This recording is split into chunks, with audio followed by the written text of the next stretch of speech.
Hello guys, আসসালামু আলাইকুম। আশা করি সবাই ভালো আছেন। Welcome to another video. আমাদের খামারে আস্তে আস্তে 4টা গরু যোগ হয়ে গিয়েছে। 4টা গরুর ঘাসের জোগানো তো আমাদের করতে হবে, সেজন্য আমরা নতুন জমি প্রস্তুত করতেছি। ঘাস রোপণ করা হবে এখানে। ঘাসের জন্য নতুন জমিতে অনেক পরিশ্রম করতে হচ্ছে। সকাল থেকে আমরা এখানে অনেক লোক কাজ করেছি।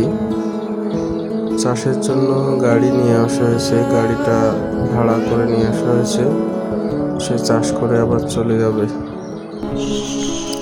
প্রচুর রোদ, প্রচুর রোদ, প্রচুর রোদ, ঘেমে একাকার অবস্থা, দেখতেই পাচ্ছেন আপনারা। প্রচুর রোদ। তারপরে আমি খেয়াল করতেছি যে চাষগুলো ঠিক হচ্ছে কিনা। দেখলাম যে না, বেশ ভালোই হচ্ছে চাষ। আর যিনি আমাদের এই ঘরটার মালিক, উনি আমার দাদু হয়। উনি বলল, দাদু পাওয়ার টিলারটা স্টার্ট দে। আমি পরে চেষ্টা করলাম অনেকদিন পরে। হ্যাঁ, ইনশাল্লাহ পেরেছি।